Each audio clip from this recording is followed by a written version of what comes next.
The snow had been falling since Tuesday, and by Thursday morning it had buried Chicago under 14 inches of silence. Daniel Carter stood at the window of his third-floor apartment in Riverside, watching the street below disappear. A plow had come through sometime around midnight, but the snow didn't care. It filled in the tracks within an hour, smoothed everything back to white, and kept falling. The city didn't stop for weather like this. It just moved slower, heavier, like a man carrying too much. He turned from the window.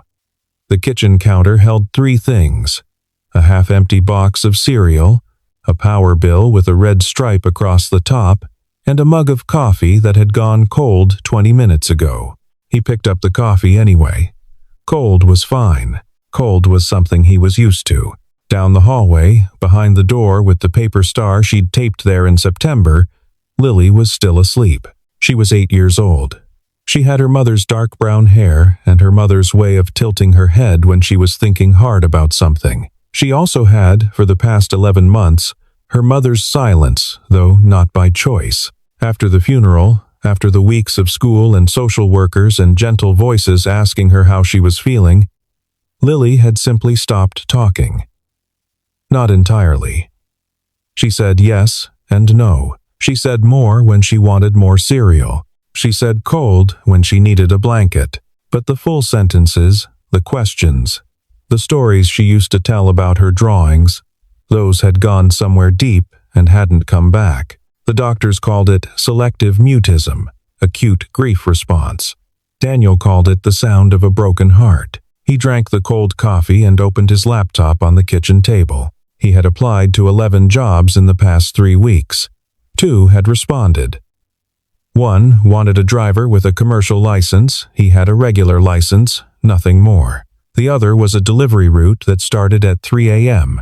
and paid $9 an hour, which, after gas and taxes, would barely cover the cost of after-school care for Lily. He'd been running numbers all morning. The rent was due on the 1st. He had $340 in his checking account. He needed $1,150. The listings on the job board blurred together. Warehouse, warehouse, security overnight, warehouse, restaurant line book, no experience necessary but prefer 3 years. He scrolled without hope. Then he saw it. Private driver, needed immediate start. $28. HR guaranteed. No prior experience required. Discretion expected. Inquiries. Harmon Staffing. Ask for Vincent. He read it twice. $28 an hour was almost triple what he was making at his last job before the layoff. He read the fine print. No background check listed, though he had a clean record anyway. Hours 7 a.m. to 6 p.m. Monday through Saturday. The posting was 3 days old. He called Vincent. Vincent answered on the second ring, which was unusual enough that Daniel immediately lowered his expectations. People who answered quickly either desperately needed to fill a position or were running something that wasn't quite legitimate. Mr. Carter. Vincent's voice was measured, professional. You're calling about the Hayes posting. I am. Is the position still open? A pause that lasted exactly 1 second too long. It is. We've had some turnover. What kind of work is it? Private driving. 1 client. You drive her where she needs to go, when she needs to go. You don't ask questions about the destinations. You don't initiate conversation. You arrive on time, you dress professionally, and you maintain complete confidentiality about your employer's schedule and personal matters. Daniel wrote Hayes on the back of the power bill. Who's the client? Eleanor Hayes. He knew the name. Most people in Chicago knew the name. Eleanor Hayes was the founder and CEO of Hayes Development Group, one of the largest real estate development companies in the Midwest. He'd seen her face on the side of a building once, years ago, a billboard for some downtown revitalization project. She was probably 60, maybe older. Sharp jaw. Eyes that didn't waste time. Why has there been turnover? Daniel asked. Another pause. The environment is quiet. Not all drivers adapt well to it. Quiet how?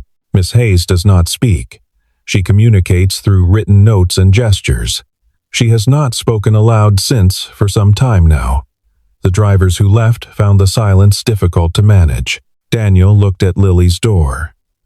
He thought about a child who had gone 11 months without stringing more than 2 words together, and how he had learned to live inside that silence without being destroyed by it.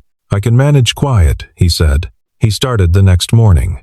The address Vincent had given him was in Lincoln Park, one of the expensive neighborhoods north of downtown where the houses had 3-car garages and wrought iron fences with stone finials.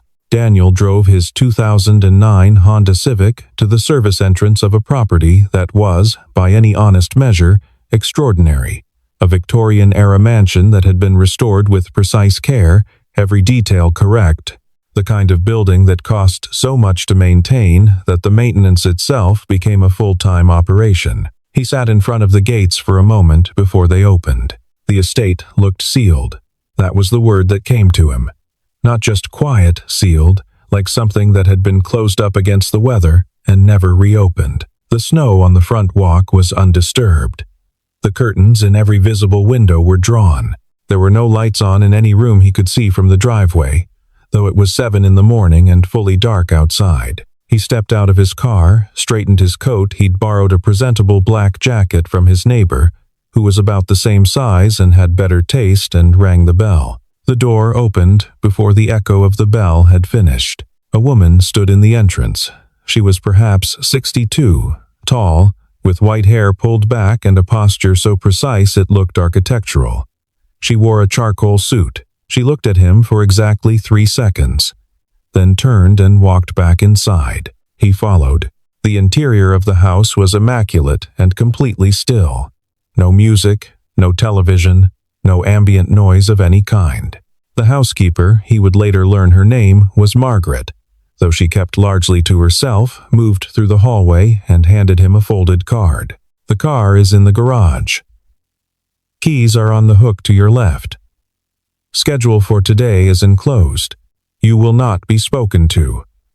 You will not speak unless I initiate." Below that, in smaller lettering, E. Hayes. He unfolded the schedule. 4 stops, no explanations given for any of them. He picked up the keys. The car was a black Mercedes S-Class, late model, impeccably maintained. It smelled of leather and something faintly floral, though there were no flowers